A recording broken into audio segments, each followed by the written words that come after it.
අද වීඩියෝ එකෙන් අපි කතා කරන්නේ අංශ භාග. එහෙම නැත්නම් පැරලයිස් කියලා කියන්නේ මේකට මෙඩිකල් ටර්ම් විදිහට අපි ස්ට්‍රෝක් කියලා කියනවා. මේ කන්ඩිෂන් එකෙන් තමයි අපි කතා කරන්නේ. ස්ට්‍රෝක් එකක් ගත්තාම ස්ට්‍රෝක් ප්‍රධාන වශයෙන් වර්ග දෙකක් තියෙනවා. එකක් තමයි ඉස්කෙමික් ස්ට්‍රෝක් කියලා කියන්නේ. ඒ කියන්නේ අපේ මොලේට රුධිර සප්ලයි කරන කොයි හරි තැනක බ්ලොක් එකක් වගේ ඇති වෙලා තියෙනවා. ඒ හින්දා මොලේට යන ලේ ප්‍රමාණය අඩු වෙලා මේ හරහා ඇතිවෙන තත්ත්වය තමයි ඉස්කෙමික් ස්ට්‍රෝක් කියලා කියන්නේ. අනිත් එක තමයි හිමොරැජික් ස්ට්‍රෝක් එක. මේකෙදි වෙන්නේ අපේ මොලේට රුධිරය ගෙනියන රුධිර වාහිනියක් පිපිරීමට ලක් වෙලා ඒ හරහා ඒ රුධිරය මොලේ අවට වෙන ප්‍රදේශවලට ගිහිල්ලා මොලේ කියන්නේ තදවීමකට ලක් වෙලා මේක ටිකක් අර කලින් තත්ත්වයට ටිකක් භයානක තත්ත්වයක්. හැබැයි මේ දෙකෙන් වැඩිපුරම අපිට දක ගන්න පුළුවන් 80%කට වැඩි ප්‍රතිශතයක්ම ඉස්කෙමික් ස්ට්‍රෝක් එක. මේක තමයි මේ දෙකේ ප්‍රධාන වෙනස්කම. මම බහු චිකිත්සක චාමර පෙරේරා ඉන්ෆිනිටි බහු චිකිත්සක ප්‍රතිකාර මධ්‍යස්ථානය. මේ කියන ස්ට්‍රෝක් කියන තත්ත්වය ඇත්තටම ඉමර්ජන්සි මෙඩිකල් කන්ඩිෂන් එකක්. ඒ කියන්නේ හදිසි ප්‍රතිකාර අවශ්‍ය තත්ත්වයක්.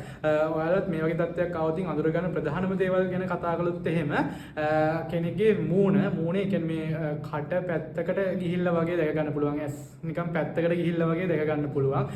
එහෙම නැත්නම් අපේ අත් එක පැත්තක් නිකන් පණ නැහැ වගේ ගතියක් දැනෙන්න පුළුවන්. එහෙම නැත්නම් එක පැත්තක හිරිවෙන්න ගතියක්, කකුල් හිරිවෙන්න ගතියක් දැනෙන්න පුළුවන්. ඇවිදින එක එකපාරට අමාරු වෙන්න පුළුවන්. අපි කතා කරනකොට වචන පැටලෙනවා වගේ කතා කරන්න අමාරු ගතියක් මෙහෙම දැනෙන්න පුළුවන්. ඒත් එක්කම කෙනෙක්ට ලොකු ඔළුව කැක්කුමක් එන්න පුළුවන්. මේ වගේ තත්ත්ව තමයි මේ කියන කන්ඩිෂන් එකේ මූලිකවම අපිට දැක ගන්න පුළුවන් තත්ත්ව. අපි බලමු මේ රෝගය ගොඩක්ම එන්න කියන්නේ මේක ස්ට්‍රෝක් එකකට එන්න තියෙන chance එක ගොඩක් වැඩි කාටද කියන එක. ඒකෙදි ප්‍රධාන වශයෙන්ම අපිට සුගර් සීනි තියෙන patient කෙනෙක් නම් එහෙම නැත්නම් අධි රුධිර පීඩනය ප්‍රෙෂර් තියෙන patient කෙනෙක් නම් සහ කොලෙස්ටරෝල් තත්ත්වය ටිකක් වැඩි patient කෙනෙක් නම් මේක එන්න ලොකු chance එකක් තියෙනවා. ඊට අමතරව අපි කතා කරන patient ගොඩක් තරබාරු කෙනෙක් නම් සහ මෙයා කියන්නේ ගොඩක් එක විදිහටම ඉන්න දවසේ වැඩි වෙලාවක් එකම විදිහට ඉන්න අපි කියන sedentary lifestyle එකක් තියෙන patient කෙනෙක් නම් මේ තත්ත්වය එන්න ලොකු chance එකක් තියෙනවා.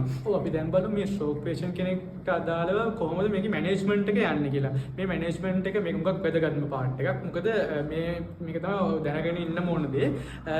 අපි මේ වගේ තත්ත්වයක් තියෙන patient කෙනෙක් හමුනොත් මේ patient නම් පුළුවන් තරම් ඉක්මනට රෝහලකට ගෙනියන එක තමයි කරන්න ඕන දේ. ඒ කියන්නේ මේකෙදි මුලින්ම මේ කියන condition එකට අදාළව රෝහලකට ගෙනියන කාලය අවම වෙන තරමට මේ patient ගේ ජීවිතය බේරගන්න ලොකු chance එකක් තියෙනවා සහ වෙන්න පුළුවන් හානිය අවම කරන්න අපිට හැකියාවක් තියෙනවා. ඒක තමයි ප්‍රධානම දේ.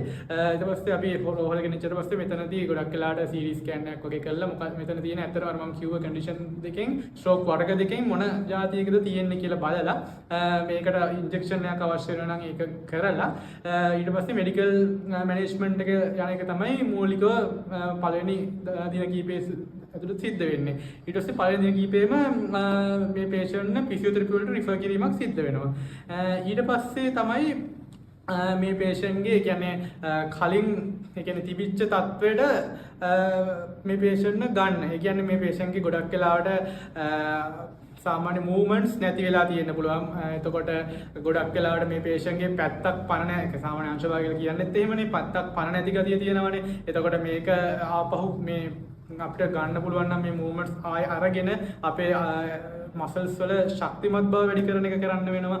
මේ දේවල් කරලා සමහර කෙනෙක්ගේ බැලන්ස් එක නැති වෙලා තියෙන්න පුළුවන්. ඇවිදින්න බැරි වෙන්න පුළුවන්. මේ ඇවිදින මේකට කියන්නේ මොනවද කරන්න ඕන දේවල් කියලා හරියට මේ බලලා ඒ හරහා මැනේජ්මන්ට් එක ගිහිල්ලා ආපහු මේ patient කලින් හිටපු තත්ත්වයට පත් කිරීම. මෙන්න මේ කියන පාර්ට් එක තමයි ෆිසියෝതെරපිස්ට් කෙනෙක් විදිහට අපිට කරන්න තියෙන්නේ.